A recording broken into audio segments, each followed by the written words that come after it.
Good afternoon. I'd like to talk about my title, The Educational Hazard of Digital Technology. Wikipedia, Google, all of those tools that are so important now in the educational, not to mention leisure lives, of the young. These days, for high school and college students, and I'm a college professor, so I see students after they've been through K through 12, they're coming into freshman classes, and I teach a lot of freshman classes, a lot of freshman compositions. I do see among the young in the last few years certain tendencies that have arisen among them due to the presence of digital technology in their lives. And that presence is overwhelming. In their leisure lives, they live online all the time. According to Nielsen, teenagers with a cell phone average sending and receiving 3,500 text messages every month. It's more than 100 a day. They still do about 250 cell phone calls in an average month. You put that together with Facebook time, with blogging time, with surfing the web hours every week, along with the photos that they exchange with one another, the instant messaging, the email. They live an intensely digitized existence. And their social lives now are largely managed online. That's what these tools mean to them. Contact with one another. The exercise of peer pressure, peer absorption, looking at what their friends are doing when they poll young people on what these tools are for. The main answer is to keep up with my friends. So what this means is that digital technology has become a social phenomenon for the young. They are not primarily an intellectual phenomenon. The web offers the greatest storehouse of knowledge and civilization ever in human history. It's equivalent to the ancient library in Alexandria, which compiled all the known writing really up until that time. Now, online you have old documents, maps, books, magazines, museum collections. Everything is there for young people to access. So there has never been a greater opportunity for knowledge and information than there is today. But for young people, the screen is not primarily a window onto the world of politics and current events and history and literature and art. It is a window onto what they really care about, one another. They care about what other 17-year-olds are doing. That means a lot more in their lives than does the voice of their teachers. Now, this puts a tremendous new burden of pressure on teachers, particularly teachers in the humanities. The humanities are important in this regard because the humanities really rely upon good out-of-class habits. When I assign a novel, let's say a hard novel, like Moby Dick, I am assuming that all my students have a pretty solid ingrained reading habit in their leisure lives. They read books out of class. They spend summer reading, because it could be Harry Potter, it doesn't have to be classics, but they are accustomed to reading novels that are more than 300 pages. They're accustomed to going through books that don't have pictures in them. Well, if we find in their leisure lives that they spend less and less time reading books and more time surfing the web, on Facebook, sending text messages, well, I simply can't assume any longer that they are disposed to read Moby Dick, that they even have the capacity to read Moby Dick over a one-week period when I assign it on my syllabus. So this is one area in which digital technology in the lives of the young can jeopardize their education. When they go into science classes, that's a little different because they don't do much science in their leisure lives. And the scientific classroom is really oriented toward an outcome. You do well because you're pre-med. There is competition. You have to learn certain things. Humanities classes tend to be a broader intellectual formation that, again, needs a complementary out-of-class inclination in order for it to work. And so, the cell phone in the hands of the teenager, according to the most popular practices of the teenager, is an opposing tool. An adversarial device for humanistic understanding.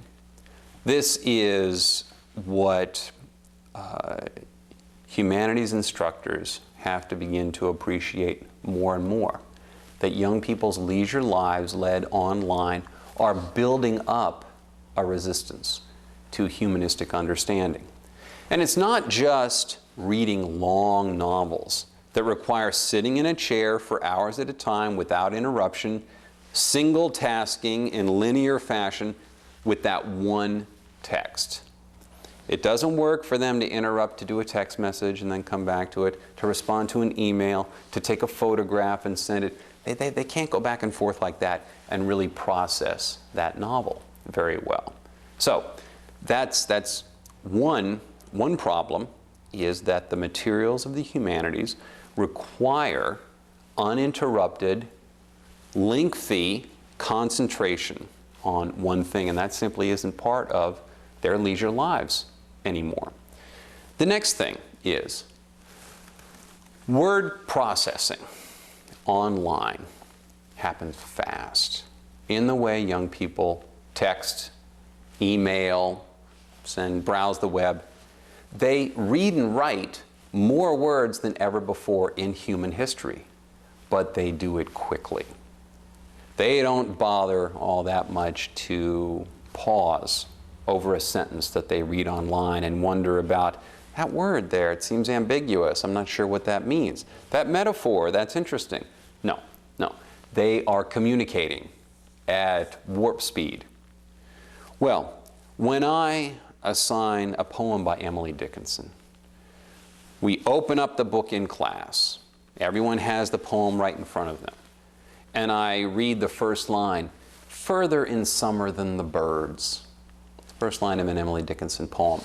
And I say to them, what is Emily Dickinson talking about? What is that referring to? That requires that they slow down. Don't go to the next line yet. Pause over those words. Think about the sound of those words. First of all, you have that strong assonance and consonants. Further, summer, birds. There's a lot of music in the line. And what I want to do is cultivate their sensitivity to language, to hear that music. Well, if they have been passing text messages back and forth really fast, reading web pages really fast, if, as a report just showed last week, young people in an average leisure hour switch media 27 times, that Emily Dickinson poem is irritatingly dense, annoyingly complicated. And to stop and focus on a syllable, on rhythm, on sound, not to mention meaning, the referent, well, that is a counter disposition to them. And so in class, I really have to say, stop, pay attention, listen. Now, what does she mean, further in summer than the birds? Well, later on in the poem, we have a reference to time. August burning low. Well, Emily Dickinson is up there in western Massachusetts in 1859. Further in summer than the birds is after the birds have flown south. It's late August, but she doesn't say in late August. She says further in summer than the birds. But that is a circumlocution that we need to pay attention to. It's not enough to say, oh, she means late in August. No, slow down. Why did she put it this way instead of that way? Well, that kind of inquiry is essential to humanistic understanding. That's the kind of thing you do when you acquire humanitas. And it requires, again, a sensitivity to words that requires, again, the slowdown process. So this is another area in which digital tools in leisure life jeopardize humanistic education simply by virtue of speed. The acceleration of words is counter to humanitas. Now, let's get to some specific problems. Let's call one the copy and paste problem. Copy and pasting is really convenient. I can just go into one website, highlight text, hit a button, and import it into my own text to use however I want.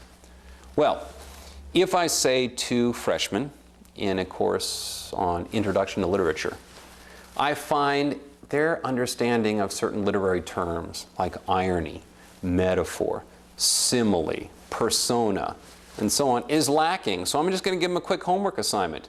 20 terms, 20 literary terms, define them and turn it in.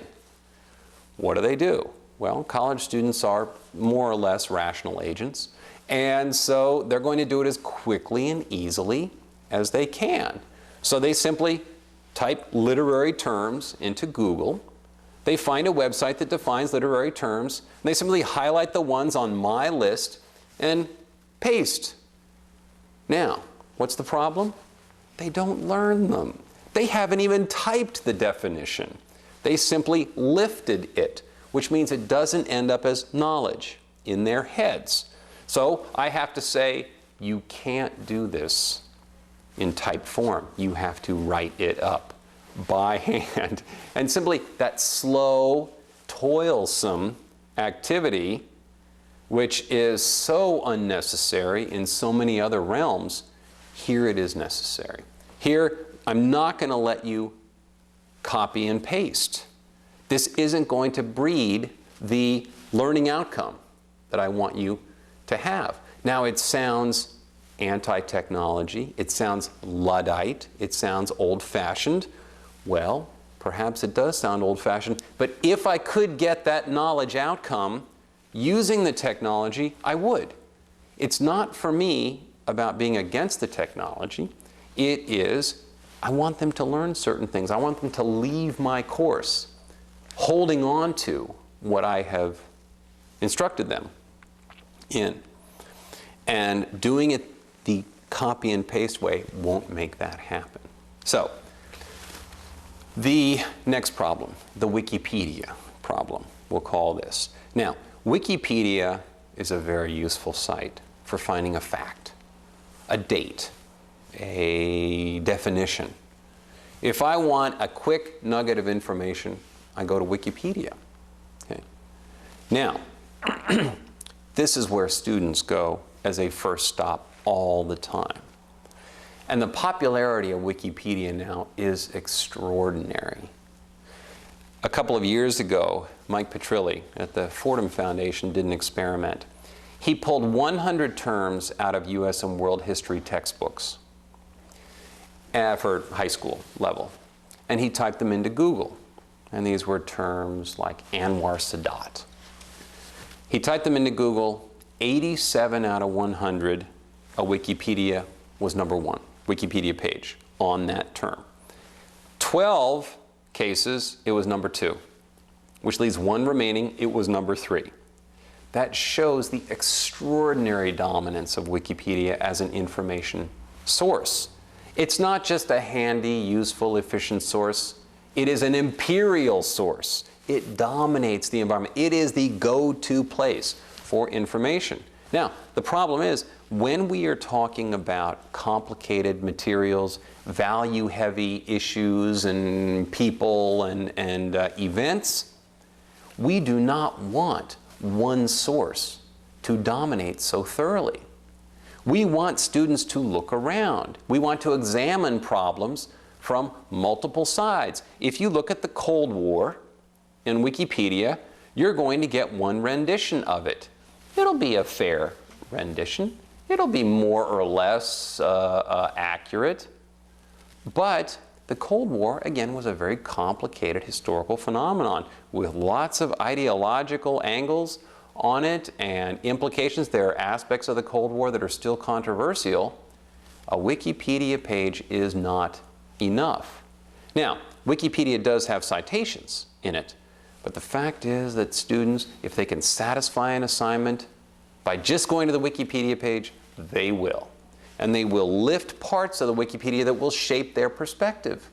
So, here is a case in which one website has become determinative has become definitive for young people's understanding. Way too much. So, there's the Wikipedia problem. The handiness, the efficiency of it ends up being counterproductive to humanistic understanding of complicated issues and events. Finally, we'll talk about the Google problem. The Google problem is really derived from the Google advantage. What is the advantage of Google? Google connects you so quickly, so readily to where you want to go. If you type a search term and you're looking for a certain thing about that term, Google is really good at getting the source in the top 1, 2, or 3 entries. This is why Google became the dominant search engine. It was able to connect people with what they needed, with the top 1 or 2 sites. That's what it's all about. Well, this is wonderful in most circumstances, but there are areas in humanities education in which we do not want students to connect so rapidly with a piece of information. I'll give you an example. I teach a lot of courses in American literature. One of the exercises that I've always liked to do is to have students look up an obituary on an author that we've been reading, and I just say, write up a 1-page summary of what the obituary highlighted about that figure. So if they type, well, how do they satisfy that? If we read Mark Twain the week before, well, what do? They go home and they type in Mark Twain obituary. And Google presents as the top spot a website, a web page that lists 30 obituaries on Mark Twain in every newspaper from 1910 when Twain died. And they can click on the different links there and get the text of the obituary. So they can go to New York Times, click on New York Times, and you get the words. It's a Google page. It's not a reproduction of the actual newspaper page as it appeared. They get the text, the words. And it looks like contemporary form. It looks like a web page. It's a Google page provided for them. And they print it up, and they write a little commentary, and they turn it in. So their inquiry took about 5 seconds to get to where they wanted to go. Now, isn't that wonderful? No, because that wasn't the point of the exercise. The point of the exercise ultimately was to get some historical understanding of Mark Twain in 1910, which means understanding a little bit about what the United States was like in 1910. So what I wanted them to do was search for that obituary, but take some time getting there. What would they have to do to get there? Well, they would have to go find out the day Twain died, then go get the microfilm of the New York Times. And they'd have to go through a few days of the New York Times. And what are they going to see on the way there? They're going to see photographs, people, what kind of clothes they wore. They're going to see advertisements. Well, what were the goods? What were the commodities that people were marketing at that time? They're going to see headlines. Teddy Roosevelt, President Taft. They're going to get a richer historical experience on the way there to the obituary. And then they will see what a newspaper looks like in 1910. This was the most important public expression in our country at that time, ordinary daily public expression, the newspaper. Here's what it looked like. This is what people read every day. That's what I was out for. The Google method bypassed that whole process. and instead provided for them just a list of statements without context, without historical embeddedness. And that, again, was not the point of the exercise. I'll also say, if they just looked at the Google page from the New York Times, that obituary, they would have gotten a false impression of Twain's death. The obituary in the Times hailed him as a great humorist, a great American figure, but what they would miss is, a day earlier, the New York Times had a story that says, Mark Twain still lives. They would have looked at the front page that day the obituary appeared, Mark Twain is dead, and a full column down the front page. It was the headline for the New York Times that day. They would turn the page, a whole page on Mark Twain, a big picture, quotations from his books, testimonials from friends. A day or two later, they would get a little story called Huck Finn Talks.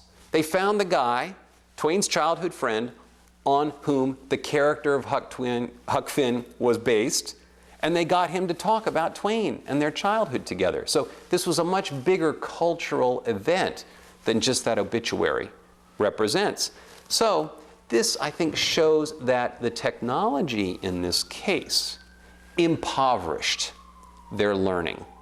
It was faster, easier. They didn't have to leave their dorm room, but ultimately it was not what I was looking for in terms of humanistic awareness and again, historical consciousness. And that's what we want in students more and more. This is one of the fundamental acquisitions of a humanities education, the historical sense. So there we have some cases in which technology jeopardizes the education that we want. This isn't to go Luddite. This isn't to reject the technology. This is simply to say that for certain learning outcomes, the technology and the habits that students develop with the technology are counterproductive.